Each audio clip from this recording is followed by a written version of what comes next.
Hi everyone, great to have you here. Today I'm going to talk to you about substituting yarn in crochet patterns. There is a lot to say on this one, so I'm going to try and condense it down for you using my favourite do's and don'ts method. Do use a similar yarn if you can. I'm sorry that the first one is so vague, but it kind of had to be. There are three main areas that I think about when substituting a yarn. One of them is the weight, which is the thickness of the yarn, how many sort of fibres and strands that it has. The next one is the fibre of the yarn, so that is what the yarn is made of. Is it a acrylic yarn, a chenille yarn, a cotton yarn, a bamboo yarn? Is it wool? That has quite an impact. And then finally there's colour. Colour's a whole thing, but if you can match those three as well as you can, then you're off to a great start. If you want it to come out in a similar way to the one shown in the pattern. Do use the same yarn weight if you want it to be the same approximate size. And I say approximate because from person to person there are changes in tension, which changes the finished size of something. That's why gauges exist. So do use the same yarn weight if you want it to be the same size-ish. Do change hook size if you change yarn weight. If you go up, you're going to need a bigger hook. If you go down, you're going to need a smaller hook. The packaging for yarn will almost always tell you what hook size to use. If you're unsure, if you're unconfident in the hook size that's given on the packet, make a couple of little samples up and have a look. But yeah, do remember that if you change the yarn weight, you must change the hook size as well. Do check the hook size even if the weight is the same. So not all DK yarns will say to use a 3.5mm hook. It is not universal between brands, so do check the hook size is intended to be the same for the new yarn even if the weight's the same. Do try to use a yarn with a similar texture and elasticity. If you don't have the yarn that the pattern needs, you can get an idea of it from looking at what material the yarn they suggest is, so what percentage wool, for example. That will give you a good idea of whether it's going to be similar. And if it is a wool, in the example, the different types of sheep or breeds of animal, so species of animal, in fact, like alpaca, that has different textures to each other as well. So try and keep with one that has a similar texture and a similar elasticity to it. Do colour match before you begin. So if you're just subbing in one of the yarns in the pattern, or whether you're subbing in all of the ones that are going to be used within that pattern, take your newly chosen colours and put them all together just as balls of yarn, ideally on a plain colour, so like a pale carpet or a white sheet, and just have a look at them together and eyeball whether you still think that that looks nice. And that is important even if you're making, for example, a toy rather than something that's like home decor. Colour matching makes a really big difference to how a finished product looks. Do check your maths, or math if you're American. Prices can vary quite wildly when you change the yarn.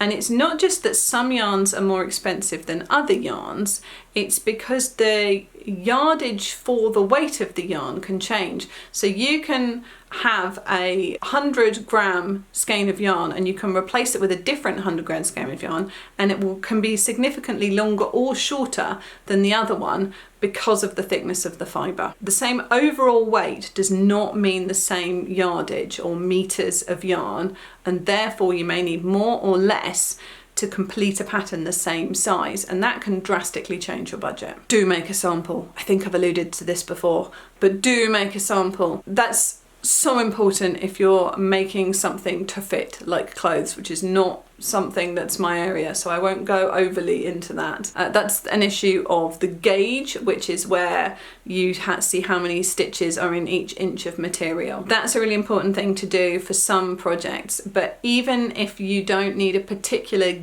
gauge, you still want to know what it looks like when it's worked up a little bit, because some yarn can look totally fabulous on the hank, but then once you have worked it up and stitched it, it does not look how you were expecting, and the look can be quite wildly different to what's shown in the pattern. And especially again if you're mixing two different types of yarn together as a substitution situation, you can end up with something that just does not look how you want it to. Do use multiple strands of lighter weight yarn to make up a heavier weight yarn or a thicker yarn if you want to. For example, if your pattern says use an Aran weight yarn and a 5.5mm crochet hook, and you get a couple of lighter weight skeins of yarn and you work them up as two strands using your 5mm crochet hook, and they make up a sample of approximately the size that you want it, that can work really well actually. But don't assume it will look like the pattern's images if you change the yarn at all. It is never going to look identical to what they've made if you change the yarn that it's made with. Obviously, this is true for things like colour. If you use a different colour, it's not going to look the same colour. That's just logic. But if you use a different weight or texture or fibre of yarn, you are going to really quite significantly, in most cases, change what the finished product looks like.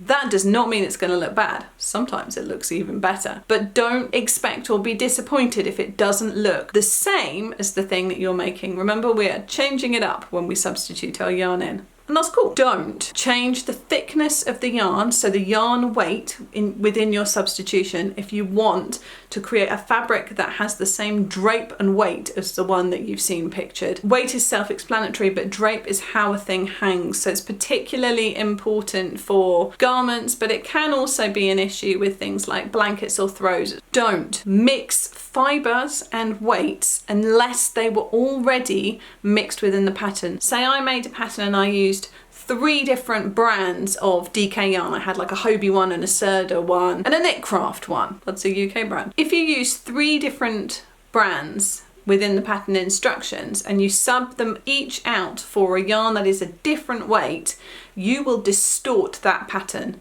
You have to change all the yarns to a different weight if you change one of them to a different weight, unless you want a funky bumpy kind of product, which can be cool. I do sometimes mix yarn weights within my patterns, but they'll be specified at the beginning, and it can be to bring out a different part of the toy, particularly sort of to highlight features in toys. This is ears that I was going for there. But all that being said, don't be afraid to experiment, and don't be put off doing a pattern because you're not in a position to afford or find or track down the particular yarn that they're asking for. There are so many ways to make cool and creative crochet crafts by alliteration.